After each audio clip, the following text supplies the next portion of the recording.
buat judul perjalanan seorang programmer ke dunia UI UX gitu ya.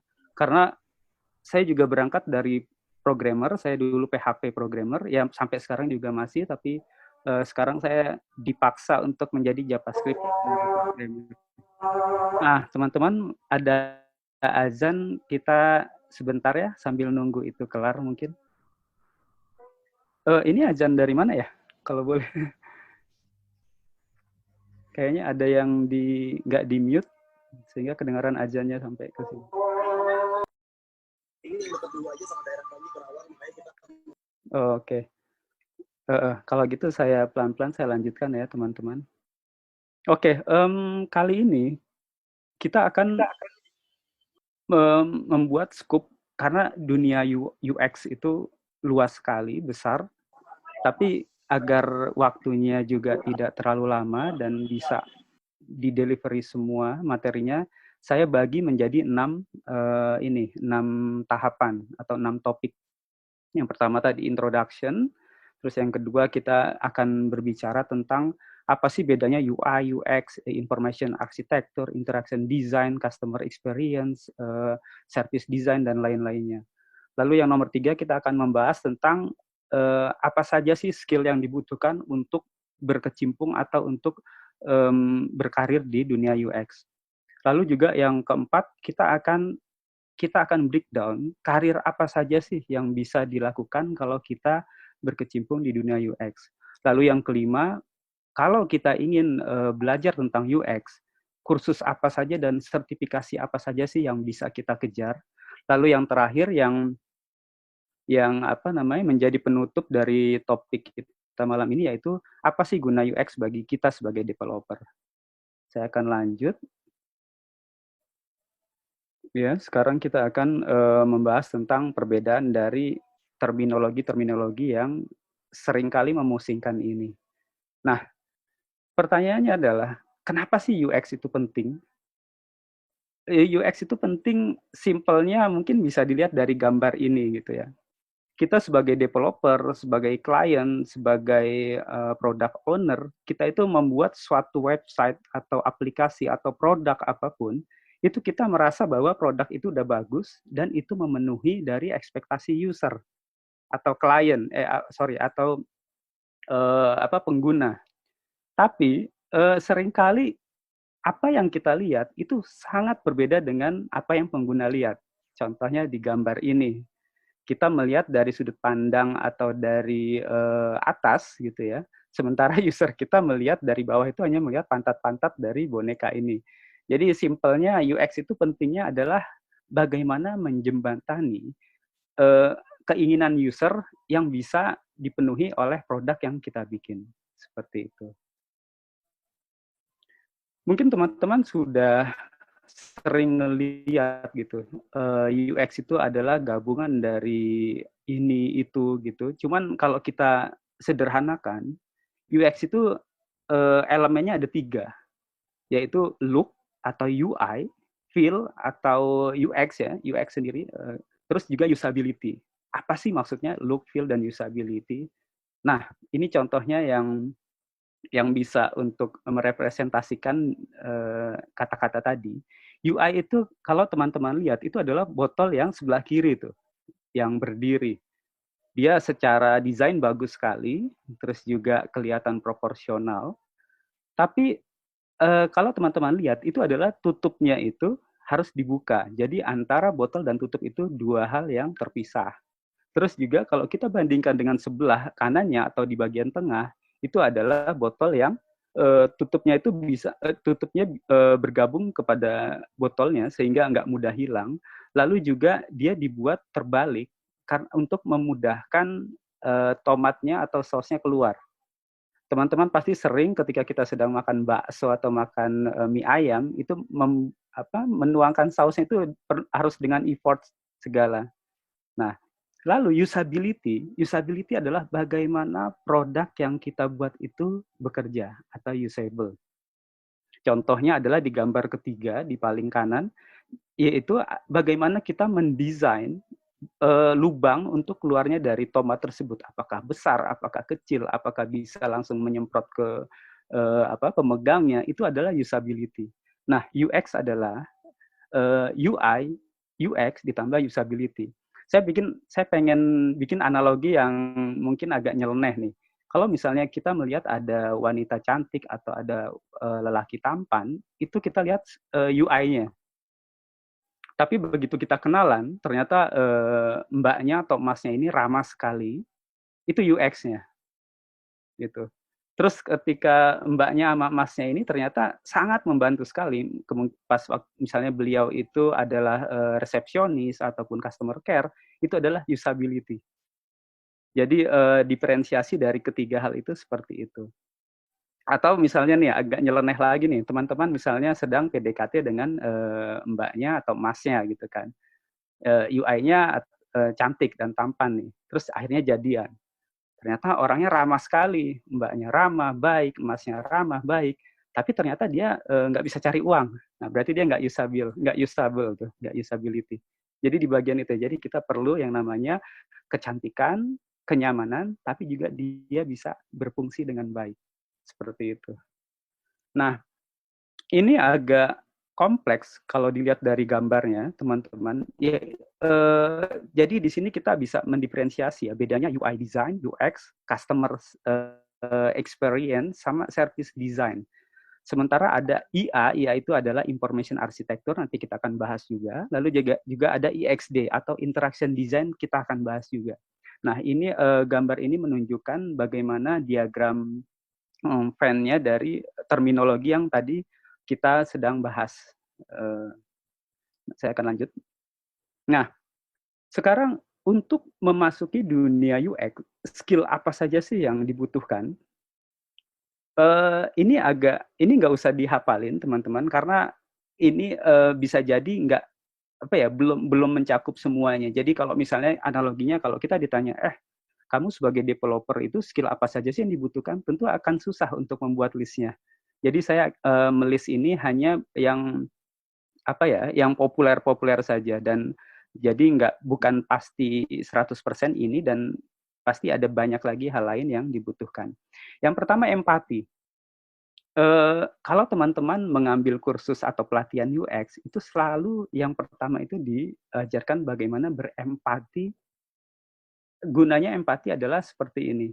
Ketika kita membuat suatu produk, ya baik website atau aplikasi, misalnya produk untuk melaporkan kecelakaan di jalan, kita harus menempatkan diri kita sebagai korbannya, kita harus menempatkan diri kita sebagai saksinya.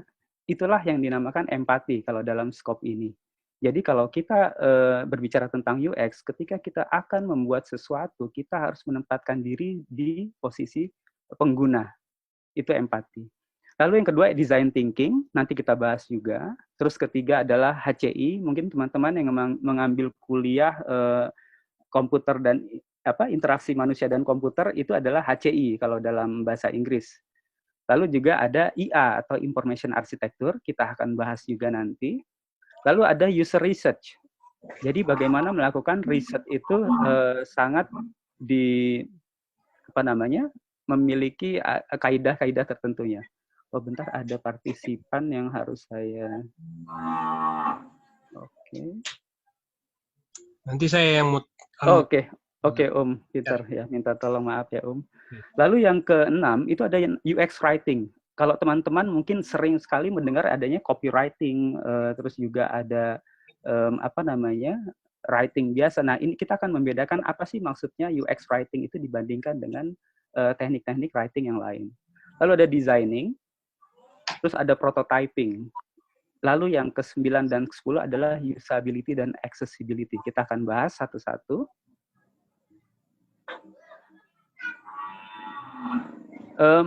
Design thinking. Jadi teman-teman, yang namanya design thinking ini akan sering sekali kedengaran kalau kita berbicara tentang UX. Mungkin sekarang di dunia di luar UX, seorang desain juga dituntut untuk bisa design thinking. Apa sih design thinking ini? Design thinking kalau kita bikin tulisannya itu, dia memiliki 4 atau 5 atau 6. Jadi ada yang bikin 4, ada atau 5 atau 6, tapi intinya sama. Yaitu pertama adalah menemukan masalah. Jadi misalnya gini, kalau kita sedang berjalan di lorong, terus ada sampah, ada gundukan sampah di lorong tersebut yang tiap hari kita lihat, gitu. Jadi dan itu akan sangat mengganggu. Nah, di situ kita menempatkan diri sebagai orang yang terganggu. Itu adalah di step pertama. Lalu yang kedua, define. Kalau ada sampah tiap hari dan selalu ada, maka itu adalah menjadi masalah. Lalu kita akan ke step 2, jadi masalahnya sampah, lalu kenapa nggak ada orang yang bikin? Itu kita akan ngelis kenapanya, terus bagaimananya, itu ada di step 2. Lalu yang di step 3, kita akan membuat solusi dari masalah tersebut. Entah itu membuat website, atau membuat aplikasi, atau bisa secara fisik. Misalnya kita mengadakan kumpul RT gitu ya, terus kita bagaimana supaya sampah ini bisa tiap hari dibuang. Apakah nanti membayar tukang sampah atau gantian membuang, itu ada di 3 ide. Lalu yang keempat, kita prototype. Prototype ini kalau dalam skup website sama aplikasi, kita akan membuat gimmick atau membuat suatu dummy eh, menggunakan bisa mulai dari desain Photoshop, atau bisa juga menggunakan nanti prototype, ada namanya Adobe XD, banyak nanti akan kita bahas. Lalu yang terakhir adalah tes. Apakah solusi yang kita tawarkan itu sebetulnya bisa menyelesaikan masalah atau menambah masalah? Jadi yang namanya design thinking itu adalah 5 step ini, teman-teman, dan itu harusnya tidak susah ya, karena hal yang sudah biasa kita lakukan sehari-hari mungkin.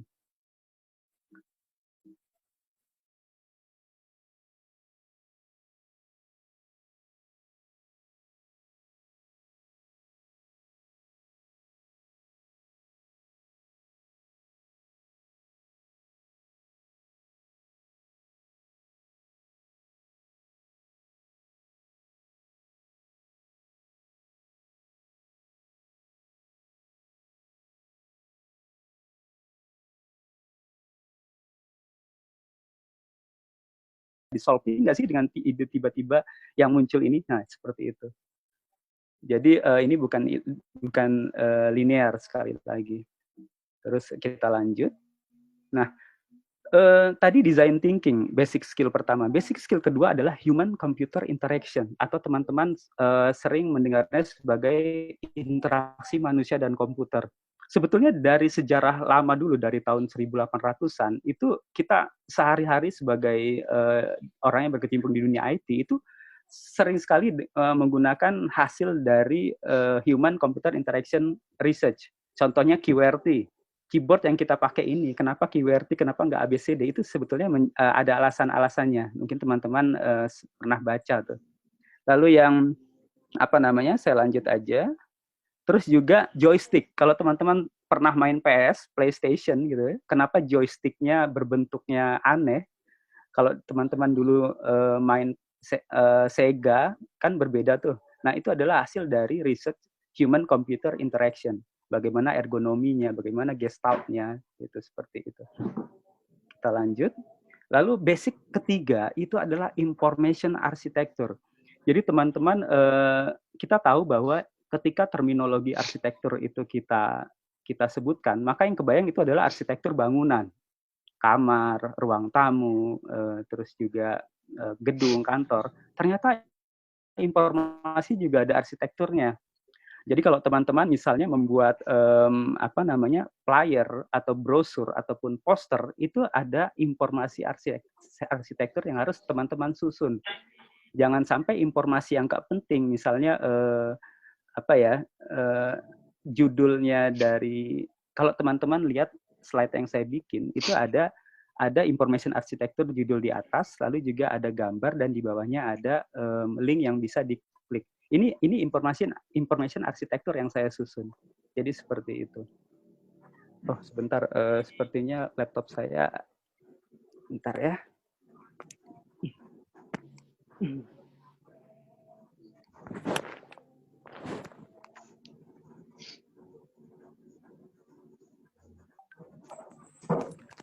Oke, tadi habis baterainya.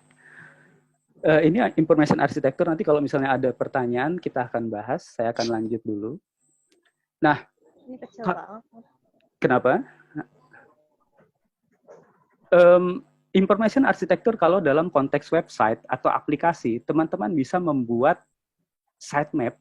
Sebetulnya bukan sitemap juga ya, tapi bisa kita bilang sitemap. Apa sih yang mau kita bikin? Berapa banyak halaman atau berapa banyak fungsi fitur yang mau kita bikin dalam website atau aplikasi tersebut. Seperti itu. Dari ketika kita sudah memetakan information arsitektur ini, maka kita akan tahu scope kita sampai mana. Misalnya dibikin gini, teman-teman misalnya ada klien bilang, tolong buatkan saya ERP. Kan ERP besar sekali. Oleh sebab itu kita harus membuat arsitektur dari informasinya sehingga skopnya jelas. Seperti itu. Nah, skill yang berikutnya adalah user research. Jadi teman-teman, UX itu tidak berguna tanpa research.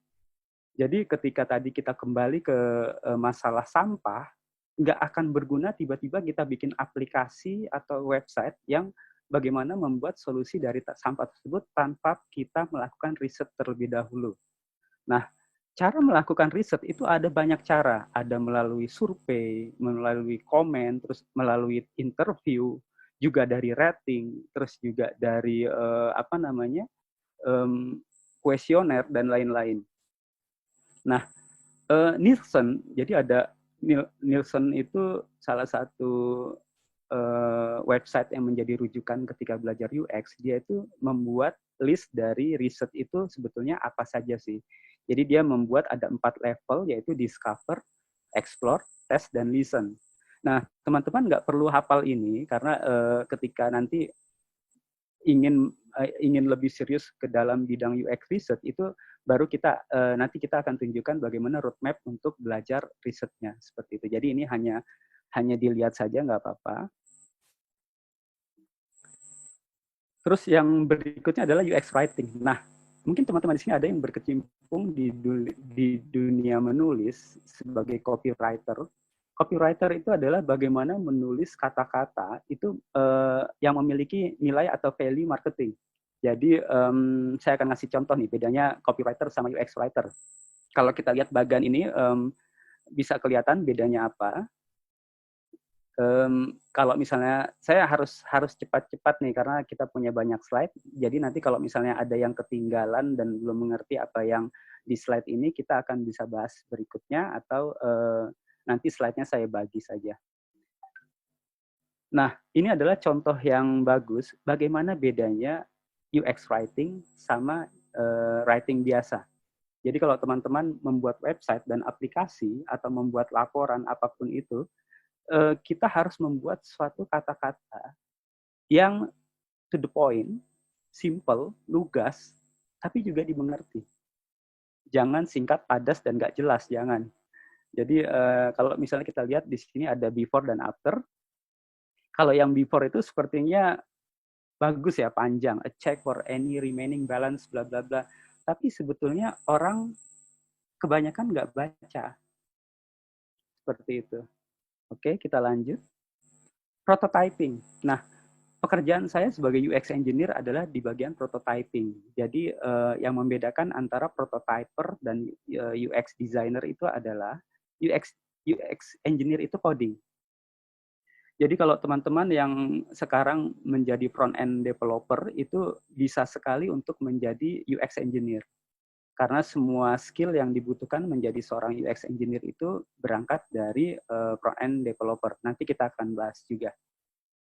Nah, di sini saya bedakan antara wireframe, mockup, sama prototype. Jadi kalau teman-teman nanti mendapatkan instruksi dari atasan atau dari klien, tolong buatkan mockup-nya.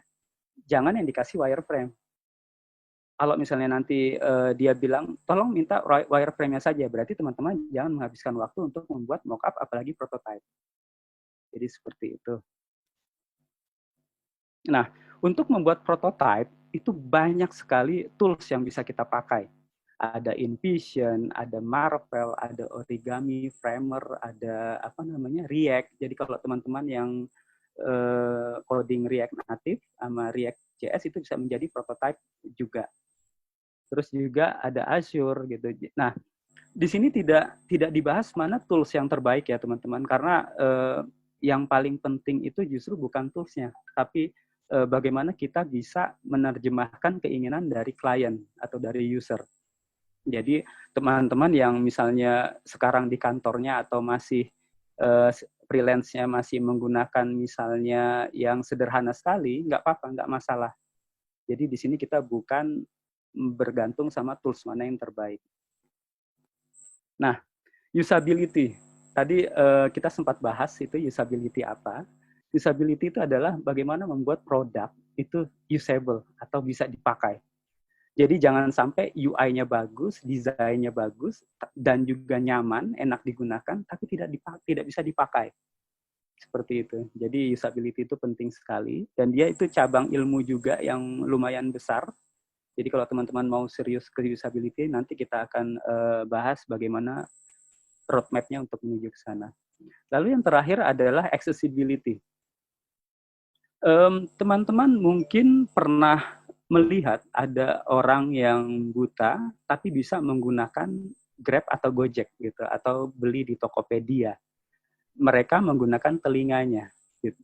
Nah, untuk accessibility itu kita membahas bukan hanya orang yang buta, tapi juga yang teman tuli. Terus juga ada yang mental, misalnya autis.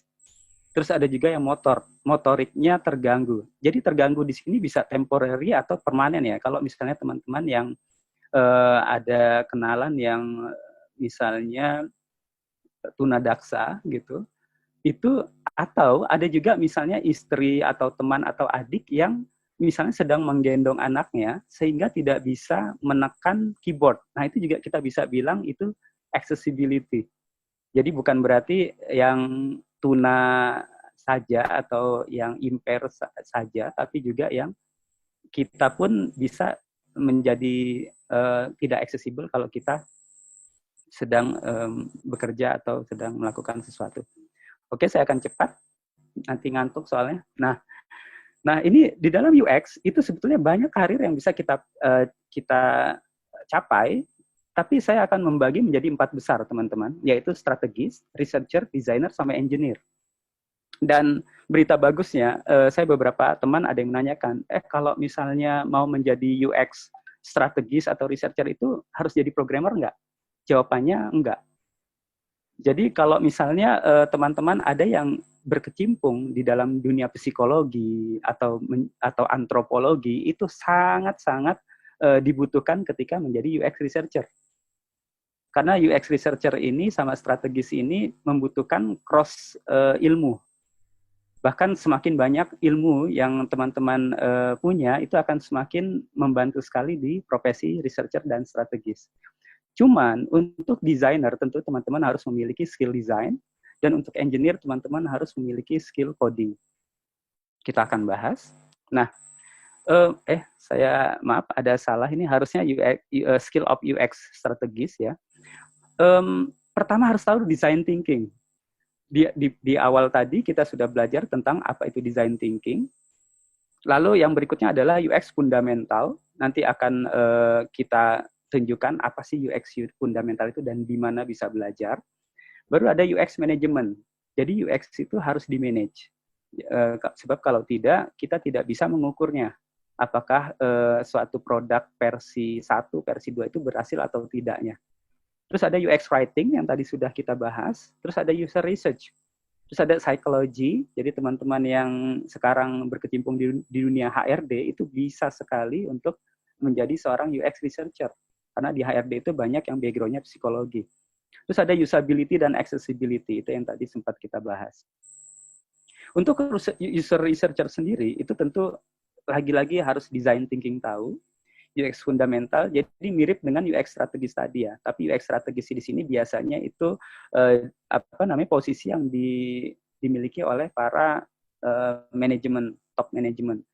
Nah, UX researcher ini yang biasanya levelnya sama dengan designer sama engineer.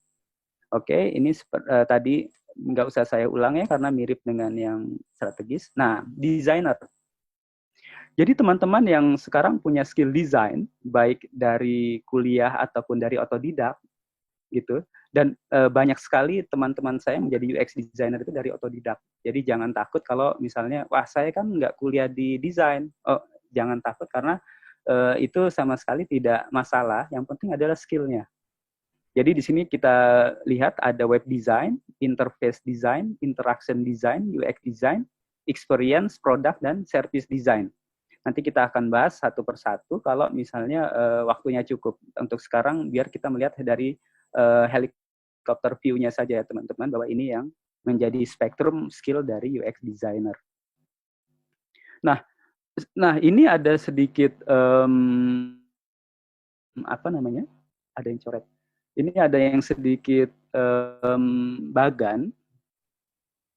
Apa sih itu web design? Jadi web design itu adalah graphic design, terus ditambah tentang ekosistem web. Jadi dia harus familiar dengan ekosistem web.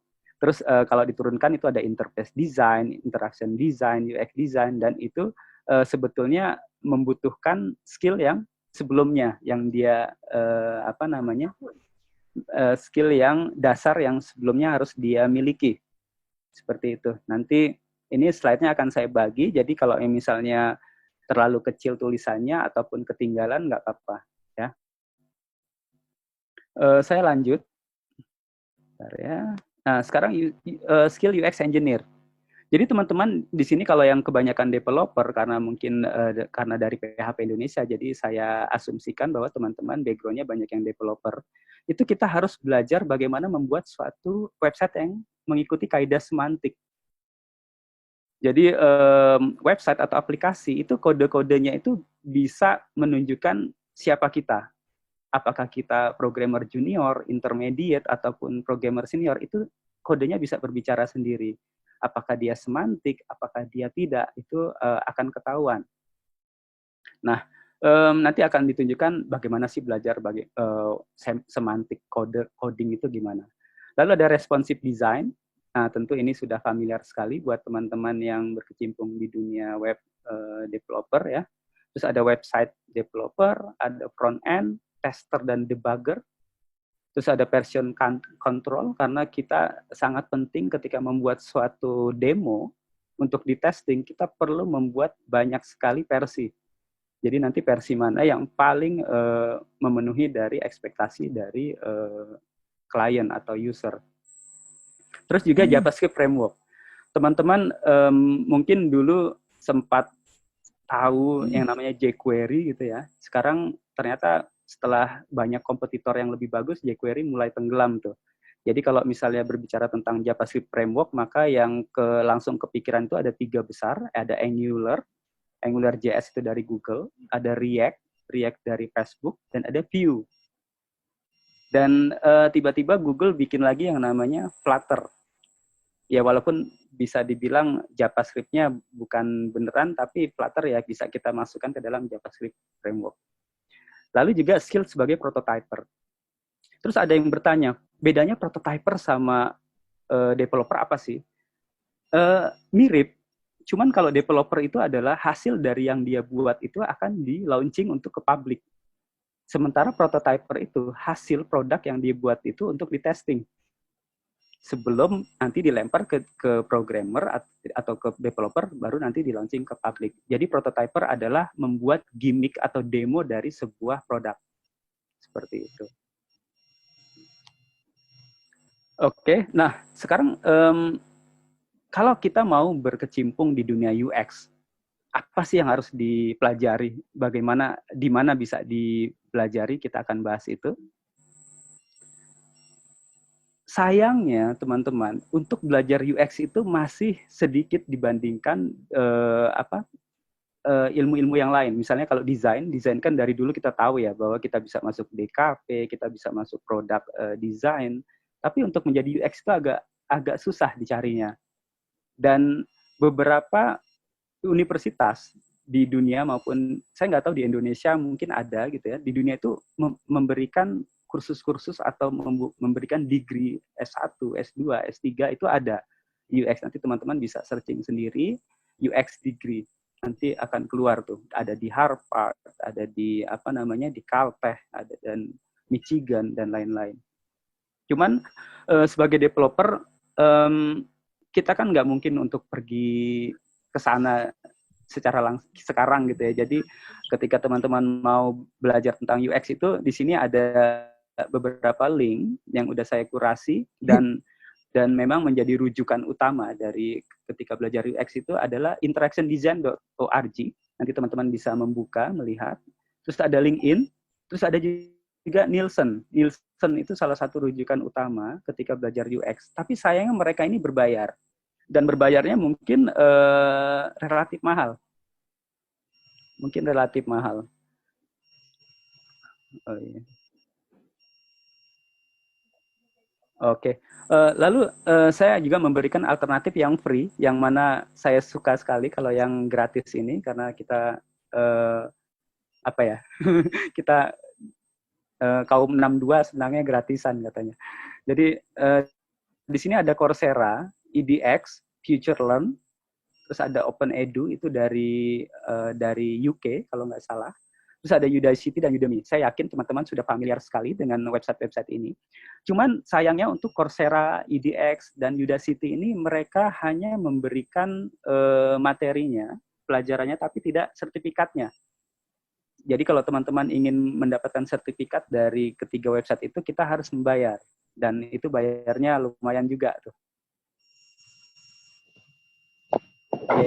Berapa tuh? Oke. Nah, sekarang karena kita kebanyakan developer ya, saya asumsikan begitu. Apa sih pentingnya UX bagi developer?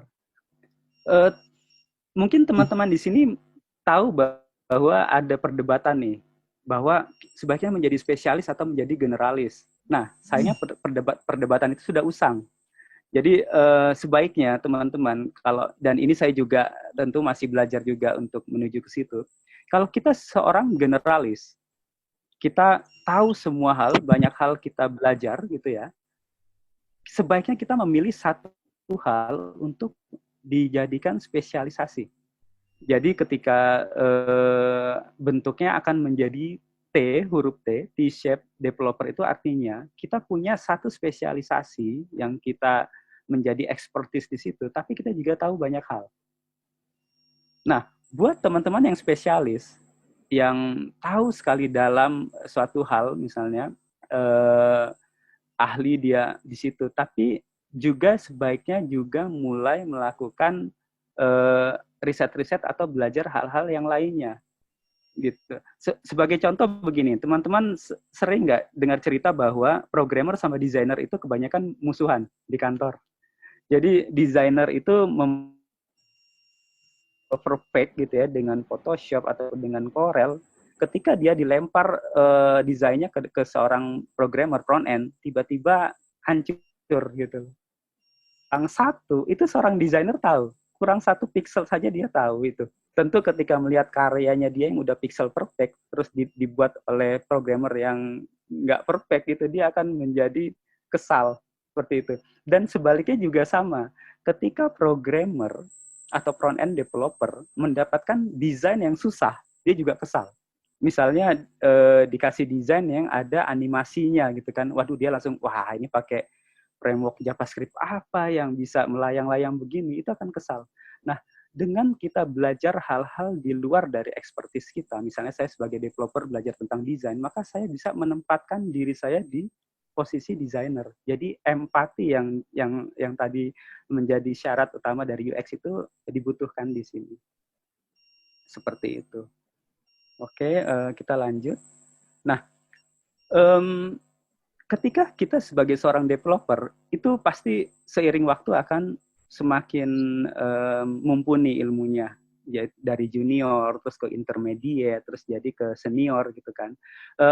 Kalau misalnya saya bikin taksonominya, kalau teman-teman yang berkecimpung di dunia silabus, kurikulum, ataupun dunia biologi segala macam, pasti tahu dengan istilah taksonomi, yaitu leveling gitu ya, piramida. Kita bikin tahapan-tahapannya nih. Kalau teman-teman di sini lihat ada arsitektur, ada kode, ada fungsional, ada UI UX, performance, security, accessibility, dan automation. Jadi maksudnya gini nih teman, sebagai programmer yang baru masuk, yang junior nih, saya waktu itu ingat pengalaman saya masuk melamar sebagai programmer junior, ketika disuruh membuat suatu website, terus saya membuat apa ya, yang saya tahu saja, secara fungsi udah jadi, maka saya anggap itu kelar. Seperti itu adalah mindset dari seorang programmer junior tuh, fungsional yang penting. Lalu seiring waktu ternyata baru sadar kok UI UX-nya jelek. Setelah UI UX-nya jelek, maka dia mulai ada awareness terhadap desain.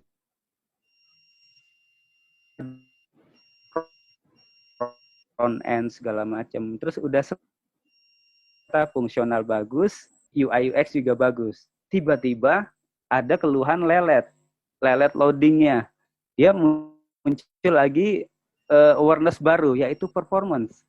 Jadi ketika udah fungsinya bagus, tampilannya bagus, ternyata dia harus cepat. Terus yaitu dipasang caching sistem, apakah cachingnya di server, apakah di front end, terus kodenya, loopingnya dipilih yang looping itu adalah iterasi ya, iterasinya dipilih yang paling efisien, bagaimana kodenya yang tadinya 10 baris menjadi 3 baris, skillnya jadi menambah tuh, jadi programmer intermediate tuh. Terus dia udah tenang nih, udah senang gitu ya. Oh, ternyata udah cepat loadingnya. Ketika dites di Google Speech atau dites di platform-platform untuk menghitung performance, udah cepat. Skornya udah tinggi nih. Tiba-tiba kena hack.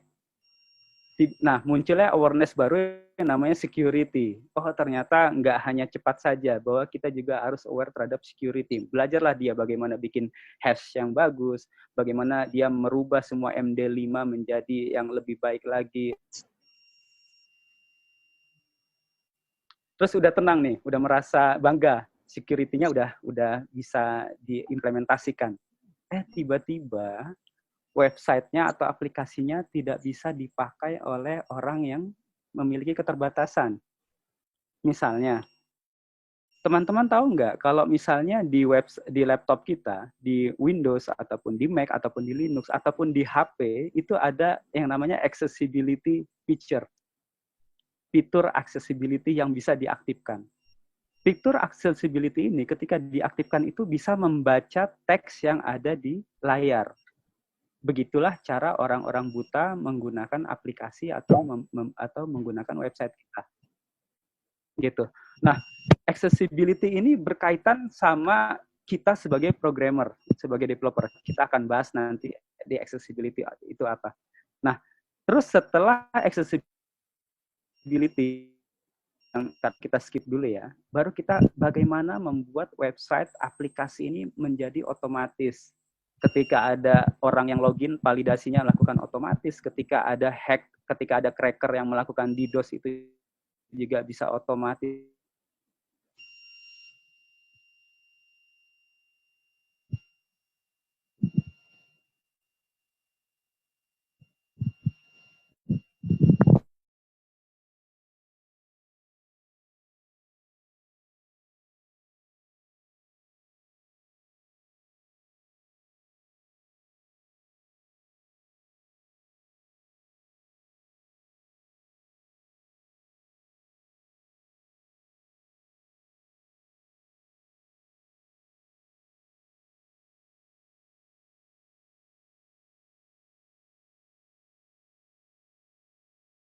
Menteri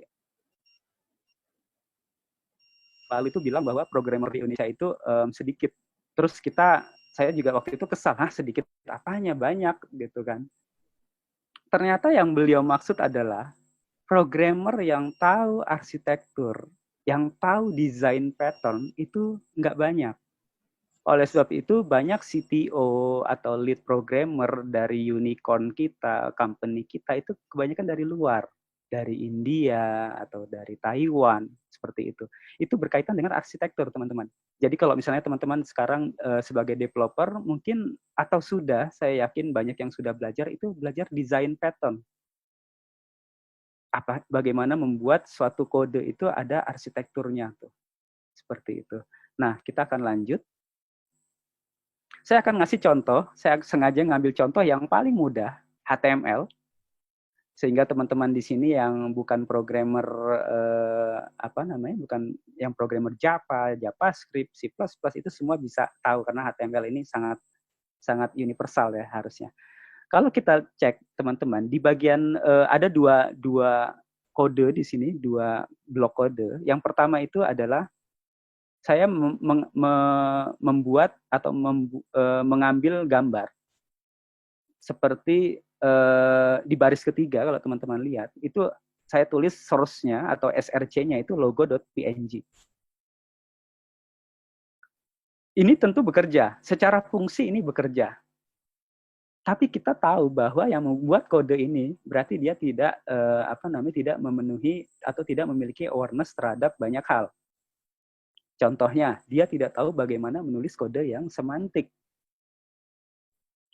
Terus yang kedua, dia tidak tahu bagaimana menulis kode yang SEO friendly. Terus yang ketiga, dia tidak tahu bagaimana membuat kode yang accessibility-nya friendly. Nah, coba lihat yang kode yang blok yang kedua. Di situ div-nya saya ubah menjadi header. Di sini kodenya akan jadi lebih semantik. Lalu untuk karena ini logo, berarti orang akan secara psikologi dia akan langsung ngetap atau ngeklik ketika dia ingin kembali ke home. Bener nggak biasanya kalau kita di website atau di aplikasi. Logonya dikasih link. Lalu jangan lupa di image-nya tersebut kita kasih juga namanya ALT atau alternate text. Alternate text ini penting, dia punya beberapa benefit. Salah satunya adalah dia sangat dibutuhkan oleh orang gini, teman-teman, ketika kita membuat website, itu nggak hanya orang saja yang datang. Ada robot, ada crawler, ada juga yang namanya assistive technology atau screen reader contohnya. Jadi ketika orang buta membaca website kita, dia tidak bisa melihat image-nya. Yang dia baca adalah ALT-nya. Jadi di sini pentingnya ALT. Dan dia juga SEO friendly kalau teman-teman yang berkecimpung di dunia digital marketing. Ini adalah contoh kode sederhana tapi sangat penting ketika kita belajar tentang literasi kode. Yang berikutnya. Nah, teman-teman lihat bahwa saya membuat navigasi nih, navigasi sederhana dari sebuah website dengan HTML sederhana. Coba kita lihat yang blok pertama. Kita membuat 4 link ya, 4 hyperlink, home, about, services, contact. Ini bekerja secara fungsional, bagus. Tapi kalau kita lihat yang blok kedua, teman-teman, itu kita akan menambahkan yang namanya list. Unordered list, terus ada title. Di sini kita akan kodenya akan menjadi lebih semantik dan menjadi lebih best practices. Jadi kalau teman-teman yang suka membaca dari bagaimana kode dibuat di W3C, W3 itu kan konsorsium utama yang membuat HTML, dia menyarankan untuk navigasi itu dibuat memakai list. Seperti ini. Lalu, apakah sudah cukup? Oh, tentu tidak. Kalau teman-teman lihat, blok kode yang ketiga ini, kita mengubah div atau div-nya menjadi nav, sehingga kodenya menjadi semantik. Lalu, kalau teman-teman lihat di situ ada namanya area label. Ada juga role, navigation. Lalu saya beri kelas di tiap elemennya. Ini akan menjadi lebih baik kodenya. Kodenya ini akan menjadi semantik, menjadi SEO friendly, dan juga menjadi accessibility friendly. Karena nanti screen reader bisa membaca dengan baik kode navigasi ini. Dari sini kita bisa melihat dari kode yang sederhana saja ternyata bisa diimprove sampai sejauh mana awareness kita yang kita punyai, teman-teman. Seperti itu. Nah, lalu apa sih yang harus dilakukan ketika kita ingin menjadi seorang programmer dengan pengetahuan UX, tapi bukan menjadi UX designer atau UX researcher? Selalu mengikuti coding standar dan best practices. Di setiap bahasa, mau Ruby, Python, C, JavaScript, ataupun Golang, itu selalu ada yang namanya coding standard dan best practices.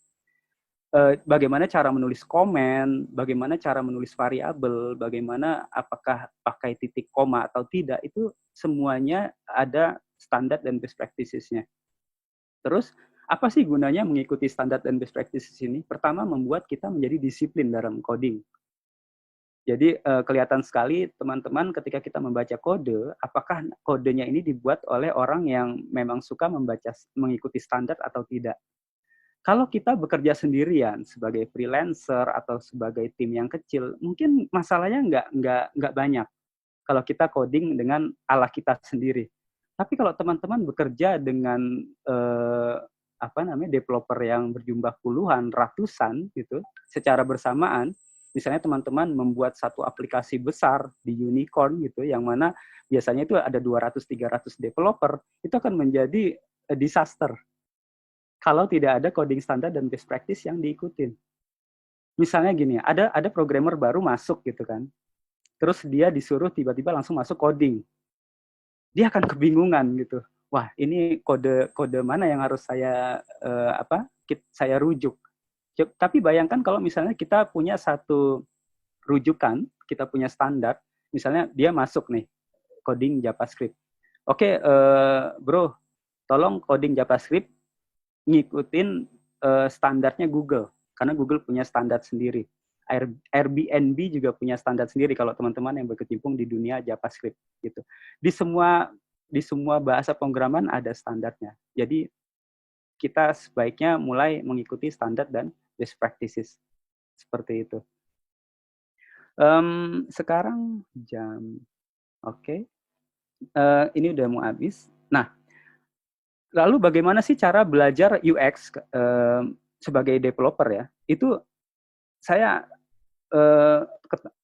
akan kasih screenshot di Udacity. Itu ada 7 topik yang bisa diikutin gratis tapi tidak ada sertifikatnya.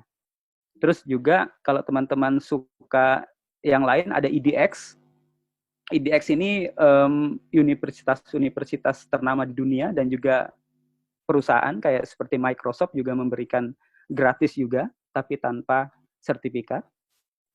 Lalu juga yang berikutnya Udemy. Mungkin Udemy ini yang menjadi salah satu favorit karena dia suka banyak yang gratis dan juga suka banyak promonya.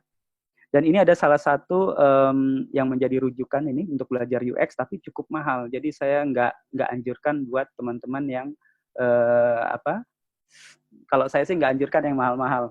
Jangan, masih banyak yang gratisan, bagus. Terus ada LinkedIn. Nah, kalau teman-teman LinkedIn-nya itu premium, itu kita dikasih akses untuk belajar gratis banyak sekali course sama video yang bisa kita tonton. Di sini ada 8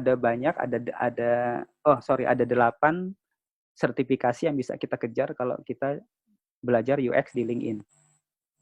Terus Coursera. Nah, teman-teman mungkin suka bingung nih antara Coursera sama EDX, pilih yang mana karena dua-duanya dari universitas yang ternama juga. Tapi ada perbedaan loh teman-teman. Kalau misalnya teman-teman suka membandingkan antara Udacity, Coursera, EDX, dan yang lain-lainnya, itu bisa kelihatan bedanya. Kalau Coursera sama EDX, karena kebanyakan yang mengajar itu adalah seorang dosen, maka dia memberikan kesan kayak di kelas. Jadi teman-teman yang suka belajar ala kuliah itu bisa mengambil di Coursera sama di EDX. Nah, untuk Udacity, Udemy, itu kebanyakan yang mengajar itu praktisi. Jadi caranya akan berbeda tuh. Dan masing-masing punya kelebihan dan kekurangan. Kalau yang akademisi, dia itu biasanya kuatnya di teori. Kita akan mendapatkan teori yang bagus, yang utuh gitu ya.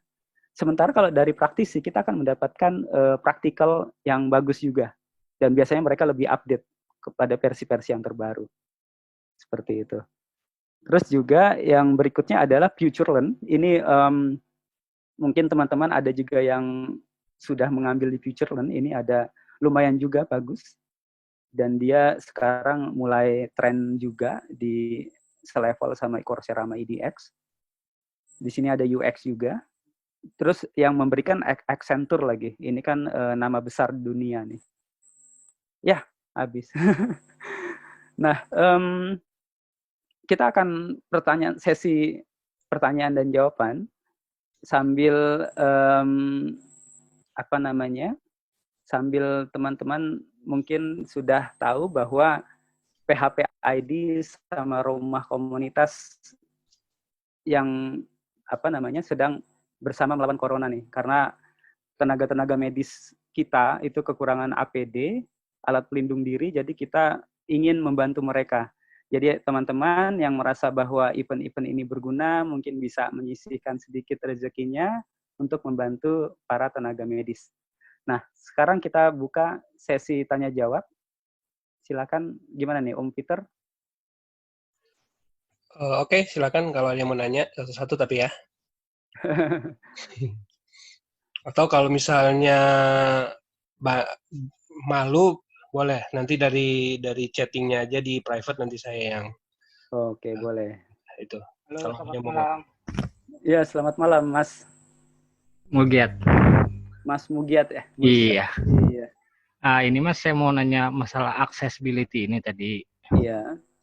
Jadi, seberapa perlu sih kita untuk membuat untuk memakai accessibility itu gitu, untuk ukuran aplikasi sebesar apa gitu?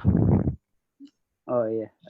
Maksudnya kan kalau untuk aplikasi-aplikasi kecil apa perlu juga gitu untuk memenuhi fitur accessibility itu?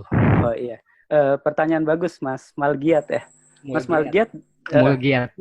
Maaf Mas. Ya, ini pertanyaan bagus teman-teman. Sampai sejauh mana sih kita harus mengimplementasikan fitur-fitur accessibility dalam aplikasi ataupun website kita? Mungkin begini Mas Mulgiat, ketika aplikasi atau website yang Mas Mulgiat itu Mas melihat banyak penggunanya yang misalnya nih Mas Mulgiat, misalnya ada teman-teman kita yang tuli ataupun teman-teman yang buta, dan itu bisa dilihat dari survei Mas. Jadi Mas mungkin bisa melihat dari analitiknya, terus juga lihat dari surveinya. Kalau itu misalnya banyak Mas, misalnya ada 10% saja dari pengguna dari aplikasi Mas, berarti itu tandanya Mas sudah harus melakukan implementasi accessibility. Seperti itu. Saya tahu bahwa ketika kita membuat website dan aplikasi itu kan banyak hal-hal yang menjadi prioritas tuh. Yeah, benar. Jangan-jangan kita bikin accessibility tapi nggak banyak berguna buat user. Jangan Mas. Lagi-lagi harus riset dulu. Itu paling penting. Gitu Mas Mulia. Iya. Oke, terima kasih. Iya, sama-sama. Ada lagi nggak teman-teman yang mau ditanyakan? Om Nur mau nanya kayaknya. Om Nur. Iya. Om Yudi, mau tanya. Tadi sempat disebut ketika bikin desain HTML sempat disebut kata-kata semantik gitu. Bisa mohon dijelaskan sih maksudnya semantik itu gimana, terus bagaimana sih terhadap si programmer atau kepada si user itu maksudnya semantik itu kayak gimana gitu ya? Oh iya Mas. Jadi terminologi semantik ini baru muncul ketika HTML5 itu mulai tren. Walaupun sebetulnya dari dulu semantik ini sudah ada kata-katanya, Om Inung. Kalau misalnya saya sederhanakan, semantik itu bagaimana membuat kode itu yang bisa menjelaskan dirinya sendiri. Jadi kodenya itu mencapai suatu level di mana kodenya berbicara kepada siapapun yang membacanya. Tentu ini hal yang ideal dan cenderung utopis. Tapi kalau Om Inung lihat dari kode ini, Om Inung, dari kode yang saya lihat di slide ini, itu kenapa HTML5 muncul tag-tag baru yang tadinya div, sekarang disuruh menjadi nav, atau dari yang header, sekarang harus ada header atau ada footer, terus ada section, ada artikel. Itu adalah tag-tag yang ketika kita membaca, kita langsung tahu bahwa oh ini ternyata navigasi. Mungkin sederhananya seperti itu Om Inung. Lalu semantik termasuk juga di cara menuliskan, cara naming system dari kelasnya, Om Inung. Kalau Om Inung lihat di slide yang sedang saya buka ini, di situ ada hierarki dari navigasi atau nav, terus ada UL, terus ada LI, terus ada A. Di situ saya membuat satu kelas gitu, sekelompok kelas yang itu menunjukkan hierarkinya. Kalau nav-nya saya bikin nav primary, karena nanti pasti akan ada nav secondary, mungkin di footer ataupun di sidebar. Terus juga ketika turun menjadi nav item group, karena UL ini pasti dia menjadi parent atau menjadi orang tua dari banyaknya list. Terus juga listnya sendiri saya tulis menjadi nav item, lalu hyperlink-nya saya tulis menjadi nav link. Nah, ini akan sangat berguna ketika nanti DOM, teman-teman yang mungkin berkecimpung di dunia front-end, familiar dengan DOM, Document Object Model, itu sangat berguna nantinya untuk dimanipulasi, entah itu oleh JavaScript ataupun oleh indexing, mesin pengindeks ataupun crawler. Seperti itu. Mudah-mudahan Om Inung bisa puas dengan jawaban ini. Oh, berarti kalau saya pahami, jadi ketika ada potongan kode itu kita baca atau siapapun ngebacanya dia tahu oh ini punya arti tertentu. Oh ini ada kalau yang di sini oh berarti ini adalah link untuk navigasi ke halaman utama gitu ya kayaknya ya. Sederhananya seperti itu Inung. Cuman selain kepada siapapun yang bacanya itu juga berguna untuk mesin, untuk crawler, untuk bot, untuk untuk search engine bot seperti itu. Atau untuk assistive teknologi seperti screen reader. Oh, oke, ya. Iya. Oke, cukup jelas, Om. Oke. Thank you. Teman-teman yang lain, apakah ada pertanyaan? Boleh nanya, Mas? Boleh. Ya, saya Sultan. Ya. Yang mau saya tanyakan juga terkait sama semantik ini. Apakah coding yang menggunakan semantik dengan enggak itu akan mempengaruhi performance dari aplikasi sendiri atau sebenarnya ini cuma berhubungan dengan supaya mudah dibaca oleh manusia dan mesin aja, Mas? Oh iya. Nah ini pertanyaannya bagus semua nih. Tadi Mas Mulgiat, Inung, terus sekarang teman saya Sultan. Jadi pertanyaannya adalah apakah menulis kode yang semantik ini bisa mempengaruhi dari performance? Mungkin Sultan bertanya begini karena kok kodenya jadi banyak gitu kan. Sementara kan kalau performance itu semakin dikit kode, maka dia akan semakin cepat seperti itu. Yeah. Jadi ini saya juga sempat bertanya-tanya begitu ketika di awal dulu. Cuman ketika dilakukan beberapa benchmark gitu ya, bukan saya melakukan beberapa benchmark itu tidak banyak pengaruhnya dari sisi kode, Sultan. Jadi kalau misalnya saya bandingkan antara navigasi yang di slide ini sama sebelumnya, itu kan kodenya lebih banyak ya. Itu tidak berpengaruh secara loading time. Tapi kalau misalnya kode ini sangat banyak, misalnya kita punya kode yang ribuan baris, saya nggak tahu mungkin akan ada pengaruhnya. Tapi benefitnya lebih banyak. Karena sekarang device ataupun teknologi asistif gitu ya, membantu mengakses website atau aplikasi itu semakin banyak dan butuh standar. Jadi standar ini, semantik ini diciptakan untuk agar banyaknya teknologi device, banyaknya teknologi pembacaan atau crawler dari kode itu bisa punya kaidah yang sama. Ya contohnya kalau teman-teman udah belajar tentang ARIA, ARIA ini yang saya tulis di ARIA label atau role ini kan ngomongin tentang ARIA itu juga sudah di-define oleh W3 konsorsium. Lalu mungkin teman-teman pernah mendengar yang namanya web komponen. Kalau teman-teman bikin PWA, Progressive Web Apps, ataupun bikin single page application, itu kode HTML-nya udah bukan yang seperti kita lihat seperti sekarang.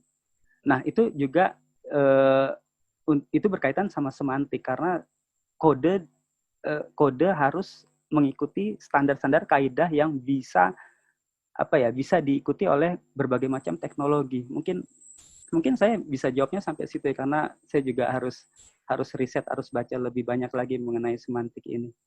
Gitu, Sultan.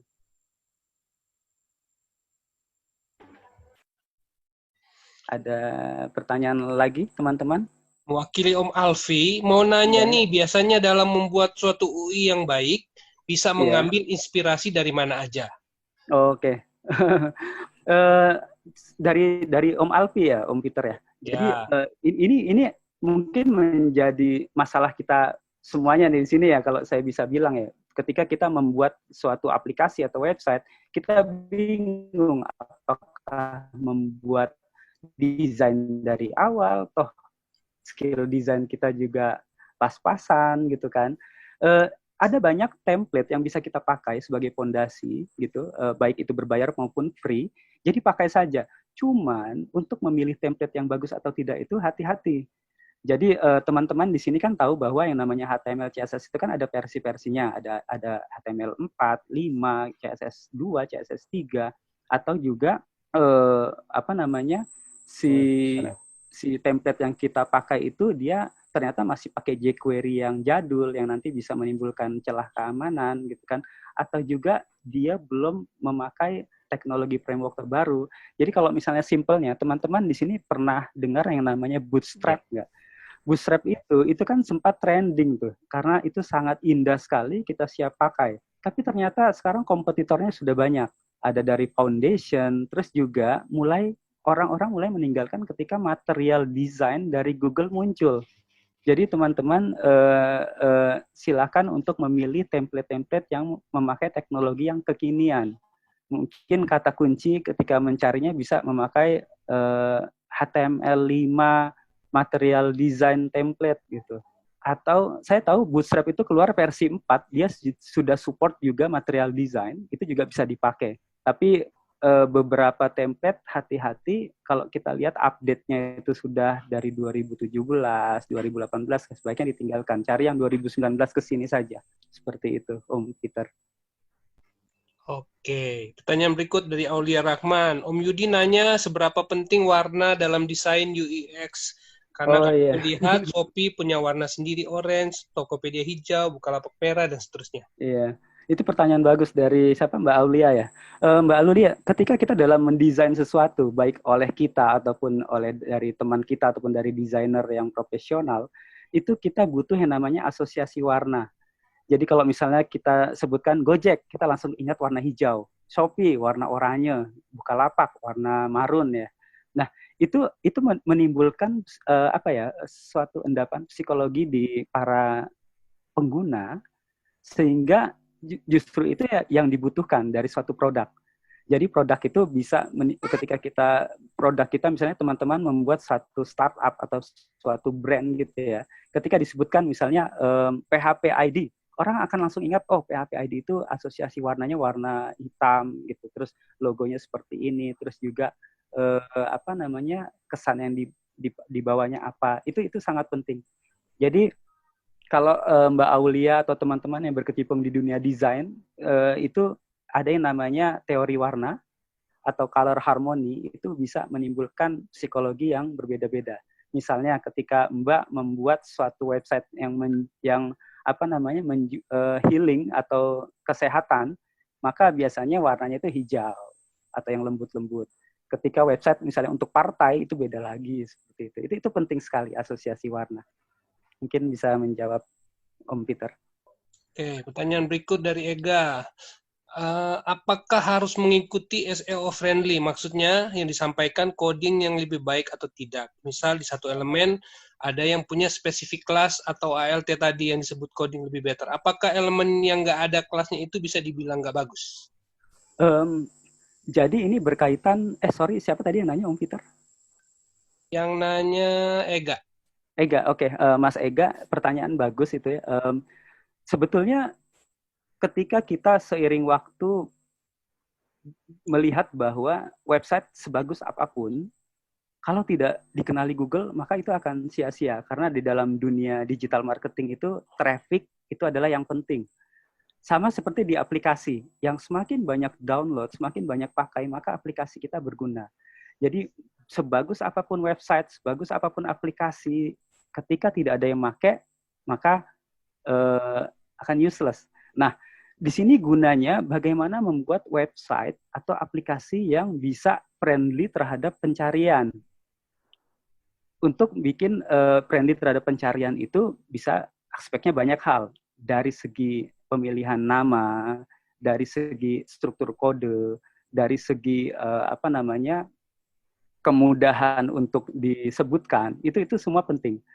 Jadi kalau misalnya kita sedang coding website, kalau kita tidak aware terhadap bagaimana struktur kode kita, bagaimana agar ini bisa mudah diindeks Google, itu akan sangat akan merugikan bukan hanya kita tapi juga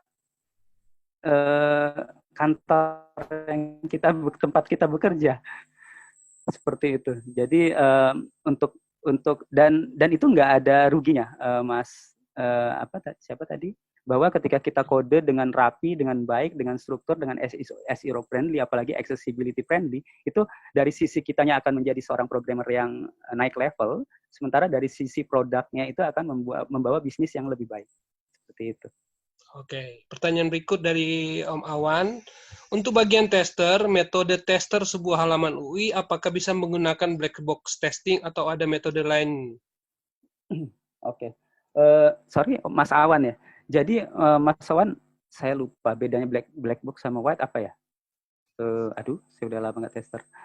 Jadi kalau kebetulan saya karena front end developer, itu yang saya lakukan adalah tester bagaimana suatu website itu atau aplikasi itu bisa pertama diindeks dengan baik oleh search engine, terus juga ketika validasi. Jadi akan sangat membantu para back-end developer kalau kita sebagai front-end developer itu membuat validasi di front-end.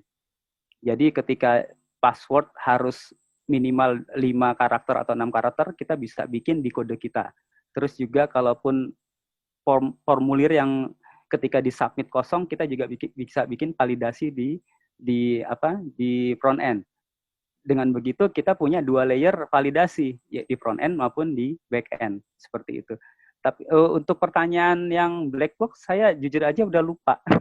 Jadi saya nggak tahu tuh jawabannya. Mungkin ada teman-teman yang bisa membantu jawab, atau nanti saya baca-baca dulu. Seperti itu. Oke, pertanyaan berikut dari Om Farel di Padang. Om tanya, pandangan Om Yudi terkait UI UX untuk page admin. Kan biasanya ada template admin LTI, tapi banyak juga yang kewalahan pakainya. Itu gimana katanya? Dari Om Farel ya? Wah, ini HP ID nih. Kewalahan itu dalam segi apa ya misalnya Om ya? Kewalahan terlalu banyak elemennya atau apa? Om Farel, silakan jelasin Om Farel. Ya, misalnya gini Om, terkait penggunaan.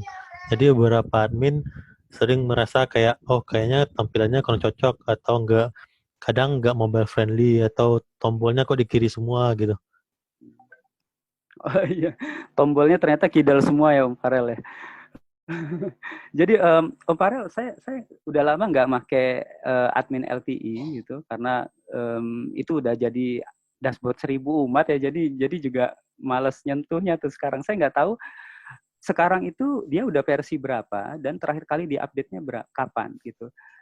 Kemarin saya sempat searching karena saya juga butuh buat dashboard, itu ada banyak yang sudah pakai material design. Jadi dia sudah pakai web komponen yang terbaru, terus juga dia sudah semantik, bahkan dia sudah memakai Flexbox sama Grid. Jadi teman-teman buat front-end developer kalau yang masih belajar, masih membuat CSS pakai float left, float right, itu sekarang W3C sudah mengeluarkan yang namanya Flexbox sama Grid. Jadi Grid ini bukan grid system yang selama ini kita tahu di Bootstrap atau di Foundation, bukan ya. Jadi CSS sendiri ada kode yang namanya Grid. Display .2 Grid. Dan itu bisa dipakai untuk display .2 Flexbox juga. Dan Grid Flexbox ini bisa memiliki diferensiasi kalau kita membuat satu layout itu sebaiknya pakai grid, tapi kalau membuat suatu misalnya navigasi ataupun bikin card ya, card itu adalah mungkin teman-teman yang front end udah tahu ya, card itu bisa pakai Flexbox. Jadi yang belum tahu silakan di searching apa itu grid dan Flexbox. Seperti itu Om Farel. Kayaknya harus cari dashboard yang lain tuh yang lebih update. Pertanyaan berikut Dari Mr. Ruth, berdasarkan pengalaman Mas Yudi, berapa lama waktu yang diperlukan untuk membuat riset UX dan UI desain sampai tahap prototyping? Misalnya UX web e-commerce. Dari siapa, Om Peter yang bertanya? Mr. Ruth. Mr. Ruth, oke. Ini orang Indonesia kan? Tunggu. Jadi teman-teman, ketika kita melakukan tadi yang namanya design thinking gitu ya, itu design thinking itu punya waktu. Jadi bisa dalam waktu harian, bisa juga dalam waktu tahunan, yang namanya design thinking tadi. Jadi ada 5 proses, saya akan buka dulu nih. Design thinking.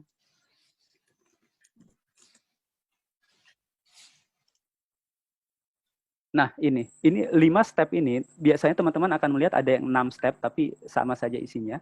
Itu bisa dilakukan oleh waktu yang beberapa saja, tergantung kebutuhan. Tapi Google, orang dari Google itu membuat yang namanya design sprint. Mungkin teman-teman sering dengar ya, design sprint itu apa? Design sprint adalah melakukan design thinking dalam waktu yang tertentu, biasanya dalam waktu 5 hari. Jadi hari pertama itu empathize, hari kedua define, hari ketiga ideasi, hari keempat prototype, baru hari kelima test. Biasanya kalau teman-teman mengikuti kursus-kursus ataupun workshop design sprint, itu bahkan 5 jam. Jadi jam pertama itu empathize, jam kedua define, jam ketiga ideasi, prototype, dan test. Jadi tergantung kebutuhan jawabannya, Om Peter. Seperti itu. Oke, pertanyaan berikut dari Mas Ihsan. Bagaimana mengelola aset seperti image dan file-file yang mungkin secara desain cukup kompleks agar tidak memberatkan performance? Oke, Mas Iksan ya, itu pertanyaan bagus. Ini berkaitan sama yang materi Inung kemarin. Inung kemarin kalau teman-teman ikut yang materinya sangat bagus, bagaimana membuat desain yang bagus, itu beliau bilang bahwa hati-hati ketika menyimpan data binari ke dalam database. Jadi kalau teman-teman memiliki misalnya database, terus juga websitenya itu bisa upload gambar, itu jangan sampai semua gambarnya disimpan ke dalam database-nya, dalam tipe blob misalnya. Nanti berat, storage kita habis, dan tentu uang kita akan habis juga. Nah, caranya gimana? Ada beberapa cara. Yang pertama adalah, kalau teman-teman sekarang suka Instagram, atau masih pakai Flickr, atau juga Pinterest, taruhlah image-image-nya itu di sana. Bisa di Instagram misalnya, atau di Pinterest, ataupun di Google Drive. Jadi jangan sampai disimpan di dalam storage-nya kita sendiri. Kalau image-nya ini bukan image yang bukan private dan kredensial. Tentu ada beberapa image yang kredensial kita harus simpan ya, tapi kita nggak berbicara tentang image itu. Jadi simpan saja di dalam database, itu link-nya saja, link menuju tempat yang kita pakai tadi, misalnya Instagram atau Flickr ataupun Google Drive, seperti itu. Terus yang kedua, itu penyimpanan. Yang kedua adalah optimisasi. Teman-teman mungkin sudah tahu bahwa ketika kita memakai gambar, itu ada formatnya JPG, PNG, GIF, terus ada juga SVG, scalable vector. Itu pilihlah yang paling dibutuhkan. Kalau misalnya untuk logo, tentu biasanya pakai PNG. Tapi kalau misalnya teman-teman mau upload gambar pemandangan, tentu itu pakai JPG. Terus juga kalau misalnya itu bisa memakai vektor, malah lebih bagus. Karena vektor itu di indeksnya, di loadingnya lebih cepat. Seperti itu. Lalu juga ketika seorang desainer save atau menyimpan gambar, itu ada pilihannya. Kalau teman-teman lihat di Corel ataupun di Photoshop, itu ketika simpan itu ada. Kalau PNG atau JPG, kita disuruh milih interlace enggak? Di interlace itu, terus juga ada bikin progresif enggak? Artinya apa? Artinya ketika kita punya suatu website, punya suatu image, kita pakai settingan interlace ataupun progresif, maka ketika di loading dia akan di loadingnya itu sebagian-sebagian, nggak langsung banyak. Di sini ilmu untuk menyimpan gambar itu biasanya diajarkan oleh kepada desainer. Tapi kita sebagai front end developer ataupun sebagai developer pada umumnya harus sebaiknya tahu itu. Seperti itu untuk image. Lalu ada yang ketiga adalah responsive image. Jadi teman-teman, ketika kita punya image yang dibuka di laptop itu besar, tapi dibuka di HP atau tablet itu kecil, itu jangan image yang besar tadi dibuka di HP tapi dalam bentuk kecil, jangan. Selain dalam bentuk kecil, tapi juga size-nya itu harus kecil, harus dioptimisasi untuk mobile sama tablet. Caranya ada banyak. Kalau pakai PHP ada caranya, pakai JavaScript ada caranya, ada API-nya segala. Jadi responsive image di sini bukan hanya membuat dimensinya mengecil, tapi juga size-nya mengecil. Seperti itu, Om Peter. Oke. Tanya lagi, Om Farel lagi. Yeah. UX dalam handle error gimana yang baik? UX dalam handle error. Nah, ini ada berkaitan dengan UX writing tadi, Om Farel. Jadi kita punya dua nih. Kalau kita handle error sebagai developer, kita harus tahu error aslinya. Untuk error aslinya jangan diberikan kepada pengguna. Biasanya error aslinya itu kita bisa pakai console log, terus juga ketika nanti udah production itu harus dimatikan. Jadi mungkin teman-teman bisa kebayang ketika kita bikin coding, kita pakai if else nih. Apakah if itu dalam mode development atau dalam mode production?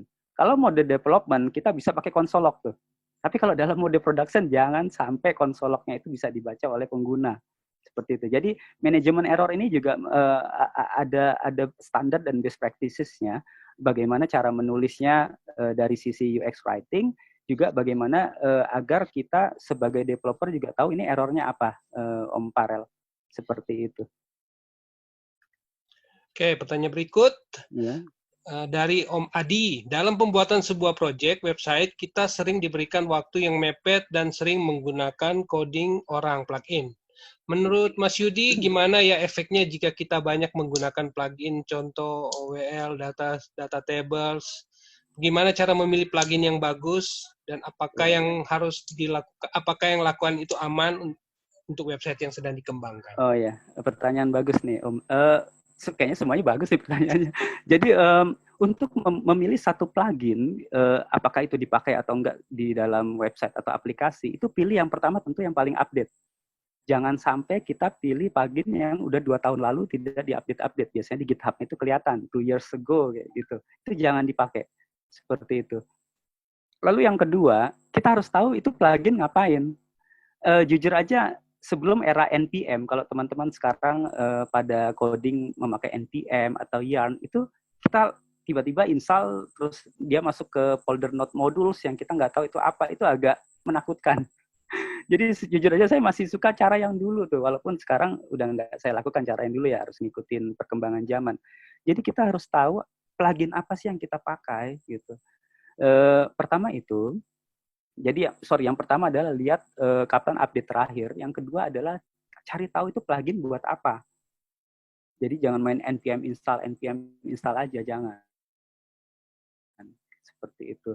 Terus yang ketiga, ini plugin udah di-review security-nya atau belum. Kalau misalnya teman-teman yang dulu pernah pakai WordPress, terus ada plugin yang namanya image, saya lupa image apa gitu kan, itu banyak sekali yang pakai, tiba-tiba ada celah security. Nah itu hati-hati. Biasanya ikutin Twitter atau Instagram ataupun artikel-artikel yang membahas tentang security para plugin ini. Nanti kita akan dapat update tuh. Apakah harus segera di-uninstall atau segera harus di-update atau enggaknya. Seperti itu, Om Peter.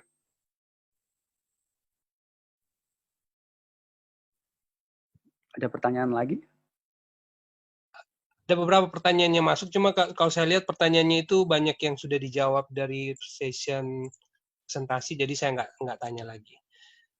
Mungkin ada lagi yang mau nanya, soalnya yang di inbox sudah nggak ada. Ada tips-tips untuk ini nggak, untuk update front-end kita? Misalnya, sekarang saya pakai CSS2, saya mau upgrade ke CSS3. Itu apa ada tools tertentu atau ada cara tertentu yang mungkin bisa mempermudah kita gitu? Om Awal, jadi pertanyaannya bagaimana mengupdate CSS ya? Atau gimana tuh mengupdate? Teknologi front-end lah intinya, entah itu CSS atau HTML-nya, ataupun juga ya entah itu jQuery-nya juga, misalkan kadang-kadang kan Bootstrap-nya juga kan, Bootstrap kadang-kadang orang buat versi 3. Nah itu ada tips tertentu nggak Pak? Ada tools-tools yang bisa ngebantu kita gitu? Kalau ini mungkin masalah yang dihadapin oleh kebanyakan dari kita nih, Awal, pertanyaan ini nih. Jadi bagaimana ketika mengupdate teknologi-teknologi yang sudah kita bikin di masa lalu gitu ya, tiba-tiba loh kok ada versi terbaru yang lebih bagus, yang lebih aman gitu. Bingung karena mengupdate-nya banyak sekali. Seperti itu. Nah, mau nggak mau itu diupdate kebanyakan harus konvensional Awal. Kalau misalnya kita ngomongin tentang website ya. Apalagi kalau kita pakai website yang monolitik seperti WordPress ataupun seperti Drupal, seperti CMS itu kan monolitik tuh. Jadi kita mau nggak mau ketika ngupdate satu maka ada beberapa hal yang terimbas tuh. Yang pertama dilihat adalah jQuery-nya itu udah versi berapa. Karena jQuery sekarang mulai ditinggalkan, orang-orang lebih suka vanilla. Jadi native JavaScript yang di-coding tuh. Jadi jQuery dibuang saja. Tapi kan kalau kita pakai Bootstrap kan jQuery butuh. Jadi artinya nanti di development atau di staging itu dicoba di-replace dulu jQuery-nya itu pakai yang versi terbaru. Apakah ada yang malfungsi atau enggaknya. Seperti itu. Itu dari sisi jQuery. Lalu dari sisi responsif, karena website-website yang dibangun di tahun-tahun yang lalu tentu kebanyakan belum responsif. Nah, ini bisa dibangun pelan-pelan, terpisah Awal. Jadi kita tampilannya tetap sama, tapi kode-kodenya ditambah CSS-nya saja. Jadi ditambah media query ketika breakpoint-nya tablet, breakpoint-nya HP, seperti itu. Karena sebagai developer kita dituntut seperti ini, teman-teman. Sebagai developer kita harus bekerja seperti dokter. Jadi ibaratnya website atau aplikasi kita ini pasien nih. Kita harus membenarkan organnya atau bagian tubuh yang sakit. Kita kan nggak bisa matiin pasiennya. Jadi kita harus bagaimana mengoperasi atau membedah dari website atau aplikasi ini, tapi semuanya tetap hidup, tetap jalan. Jadi pelan-pelan saja, hati-hati, lebih banyak A/B testing, terus juga jangan lupa selalu di development mode atau di staging dulu, jangan di production. Seperti itu, Awal. Mungkin Awal juga udah tahu nih jawabannya. Oke. Dua pertanyaan terakhir ini ya, pertanyaan terakhir. Oke. Yeah. Masih tentang load image, dari pengalaman Om Yudi, pengaruh tidak load gambar via CSS atau SRC dari HTML dari segi performance dan kemudahan penempatan gambarnya misalnya gimana kan? Iya, jadi kalau teman-teman berkecimpung di maksudnya belajar tentang desain gitu ya, itu ada pakem-pakem tertentu yang bisa kita ikutin. Misalnya bagaimana menempatkan navigasi gambar itu apakah di kiri atau di kanan, apakah di atas website yang real estate above the fold, atau sebuah website ketika dibuka itu adalah real estate termahal tuh. Apakah itu kita pasang gambar yang promo atau gambar yang nggak penting, itu ada ilmunya. Nah, lalu ketika gambar ini asal-asal itu sayang sekali. Teman-teman sering kan kita memakai Google Image Search gitu. Ketika kita ngetikkan sesuatu sehingga muncul image. Kenapa image itu bisa muncul di Google Search? Karena itu ada kata kunci di nama filenya. Jadi jangan pernah upload gambar itu dengan nama yang masih img123.jpg. Jangan, sayang sekali. Itu kita jadi kehilangan di indeks Google tuh. Itu pertama, penamaan sangat penting dari gambar. Terus yang kedua adalah ketika gambarnya terlalu besar, misalnya kita ambil pakai kamera yang bagus, kamera HP sekarang udah bagus-bagus ya, 2 mega sekali bikin gambar, itu jangan yang langsung diupload. Lakukan optimasi dulu. Optimasi itu bisa pakai Photoshop, bisa pakai online editor, ataupun pakai Corel. Itu coba cari gambar terkecil size-nya, tapi masih bagus.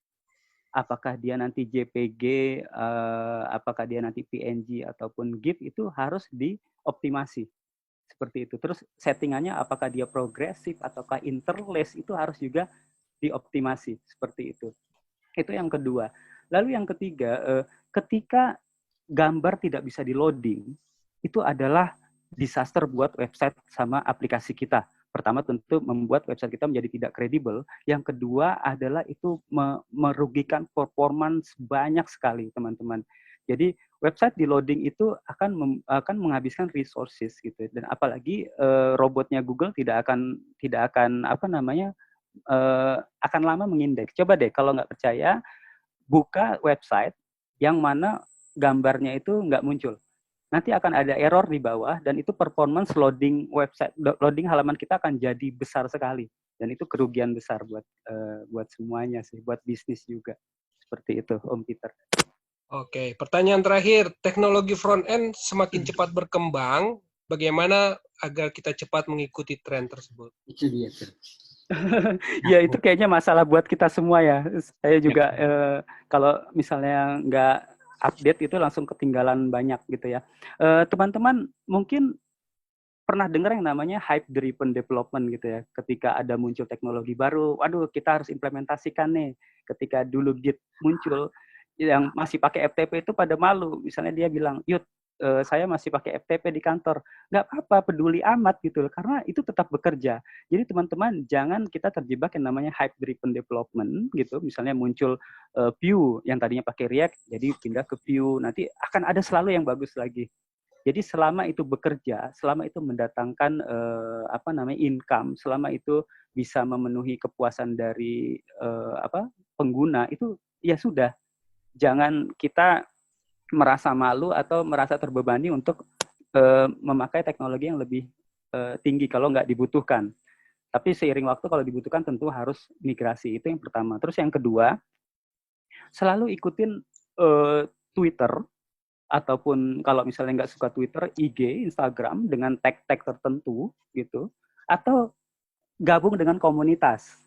PHP ID misalnya, ini saya promo nih, PHP ID, atau juga ada female geek, kalau yang misalnya mbak-mbak ataupun yang perempuan pengen gabung developer, ada female geek, itu Mbak Anne. Terus juga ada juga ini, Facebook Circle, Dev Circle, itu ada Om Luri, ada Om Peter juga di sana gitu, ada Anne juga. Terus juga ada banyak komunitas. Kalau kita sering bergabung dengan komunitas, ikut workshop-nya, itu saya yakin kok akan selalu update. Seperti itu. Ada pertanyaan lagi? Nah, itu adalah pertanyaan terakhir. Oh gitu.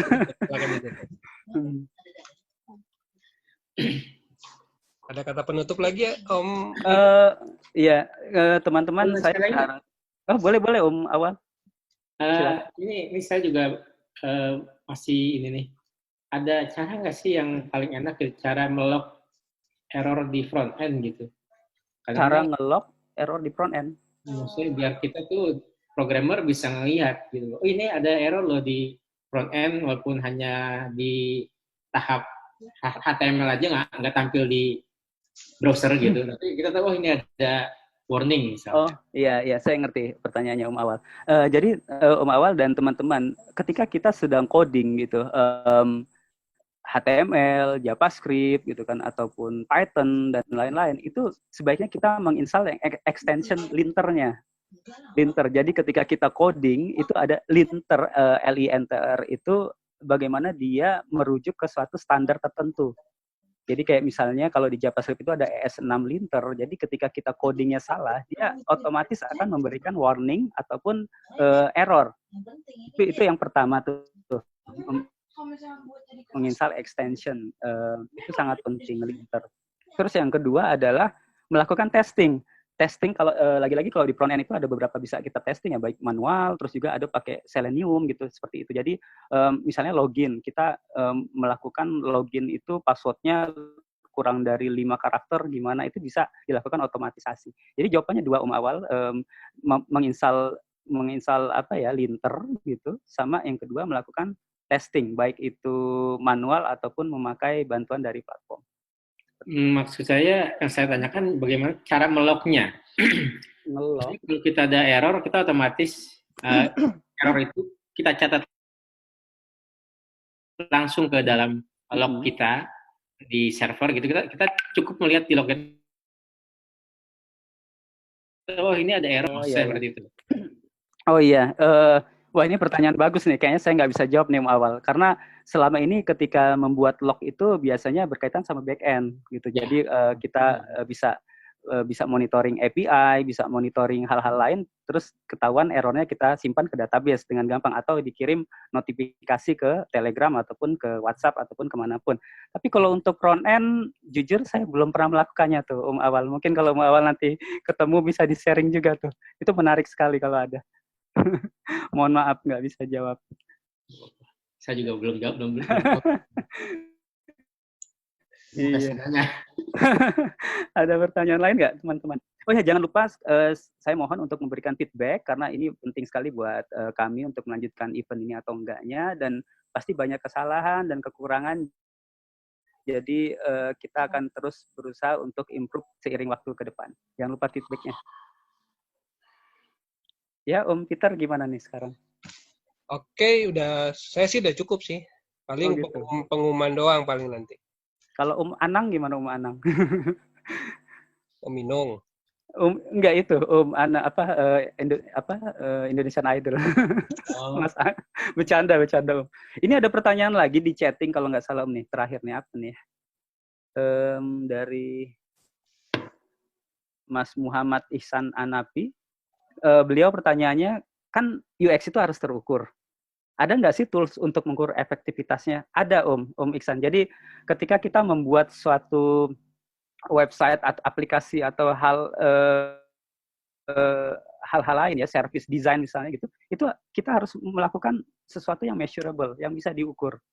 Cara mengukurnya itu banyak parameternya, Om Ihsan. Jadi kalau misalnya untuk kode itu apakah dia itu accessibility friendly atau enggak, itu ada ininya, ada toolsnya. Google punya, kita masukkan website kita alamatnya, nanti dia akan ngecek accessibility-nya friendly atau enggak, responsif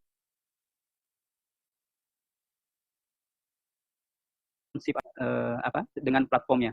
Terus yang kedua, kalau kita juga bisa pakai testing. Testing itu artinya bisa testing kualitatif atau kuantitatif gitu ya. Kita memberikan demo kita ataupun prototipe yang sudah kita bikin kepada orang-orang untuk testing. Misalnya nih, teman-teman mau bikin aplikasi seperti Gojek atau Grab, misalnya untuk kompetitornya. Nah, kita harus bikin prototipenya untuk ditesting kepada driver, kepada pengguna, apakah itu sudah nyaman dan itu lebih baik dari yang sudah ada atau enggaknya.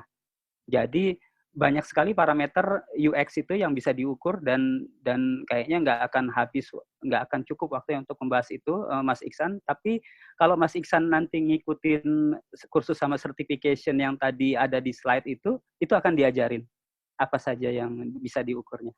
Karena lagi-lagi dalam banyak hal ya, termasuk kita sebagai developer, sesuatu yang nggak bisa diukur itu susah untuk di scale up. Kita nggak bisa tahu before dan after-nya dan bagaimana untuk bisa berkembang ya. Jadi harus bisa diukur. Seperti itu, Mas. Om Peter. Untuk slide-nya saya belum upload. Nanti saya akan kasih link-nya di grup PHP ID kali ya. Saya belum upload soalnya. Ya, nanti barengan sama videonya juga nanti akan Waduh, ada videonya. Slide share aja Om. Oh, slide share. Oh ya udah. Nanti saya coba upload ke situ. Iya. Gimana? Masih banyak pertanyaan pasti ya. Jadi mungkin nanti kita bisa diskusi setelah ini lewat lewat telepati. Iya. Banyak insight hari ini. Thank you banget nih Om Yudi. Iya. Hal-hal baru yang baru ketahuan nih. Wah, ternyata selama ini banyak yang harus dipelajari, banyak kekurangan ternyata. Kayak berasa gagal jadi developer. Ya enggak lah Om. Belum, kan yang gini. itu belum, aduh yang mana belum. Nah ini yang barusan dibilang Om Peter itu akan relate buat kita semua tuh. Sama ketika kemarin saya dengerin Om Inung, saya langsung buset. Selama ini saya nggak tahu apa-apa tentang database ternyata. Jadi gunanya dari event-event ini, terima kasih buat Om Peter, PHP ID, kita bisa jadi sharing gitu loh. Jadi apa yang saya ketahui nanti bisa ditukar dengan apa-apa yang teman-teman ketahui. Jadi bisa saling belajar gitu. Itu sih yang penting karena satu orang nggak akan bisa tahu banyak hal gitu. Iya. Setidaknya kita ada insight lah soal itu sih. Iya, betul. Paling tidak kalau ada orang yang nanya, setahu saya desain UX yang baik itu harusnya bisa begini, harus bisa begini dikit, harus gini-gini ya. Paling tidak kayak gitulah. Iya, seperti itu. Jadi tadi T-shape developer itu mungkin penting ya. Jadi yang sekarang generalis sama spesialis nggak perlu berdebat lagi karena dua-duanya kita harus melakukannya nih sebagai generalis iya dan spesialis iya. Seperti itu. Mungkin berat aja nih kayaknya nih, aduh. Iya, Mas Mulgiat di mana ini? Saya di Tangerang. Oh, di Tangerang ya. Iya. Udah tetap jaga kesehatan ya teman-teman semua. Ini kayaknya akan kita nggak tahu kapan akhirnya nih. Mudah-mudahan secepatnya. Saya malah masih di Bandung nih. Oh, masih di Bandung. Gimana nih Om Peter? Pada masih asik nih. Ya, terima kasih banyak nih Mas Yudi atas Iya. ilmunya. Benar-benar bermanfaat ya. Istilahnya nambah pengetahuan buat kita-kita juga sih. Amin. Benar-benar. Iya Om. Online learning ini sendiri akan mau coba saya usahakan untuk setiap 2 hari sekali. Jadi memang sekarang lagi nyari materi lagi yang mau sharing anything sih. Saya sih lebih memilih topik-topik yang basic banget. Jadi kalau ada teman-teman peserta master-master yang ikut training ini juga yang mau berbagi, ayo silakan kontak saya. Nanti saya coba arrange. Karena saya yakin banyak yang dapat insight kemarin, banyak feedback bagus dari Om Inung. Hari ini juga kalau saya lihat banyak yang dapat insight bagus. Jadi kalau kita bikin lagi pasti bermanfaat buat yang lain juga. Oke, itu aja paling tambahan dari saya, Om. Jadi Iya, terima kasih semuanya. Jangan bosan untuk ikutan event ini dan jangan juga nggak mau sharing berbagi. Jadi kami tunggu tuh teman-teman yang lainnya untuk sharing-sharing seperti itu. Oke, dengan demikian berakhir sudah learning online kita hari ini. Terima kasih untuk semua teman-teman yang sudah gabung. Semoga kita bisa bertemu lagi di lain kesempatan. Om Yudi, thank you banget ya mewakili sama-sama yang sudah datang. Oke, terima kasih semuanya. Terima kasih Om Peter. Ya. Oke, Om.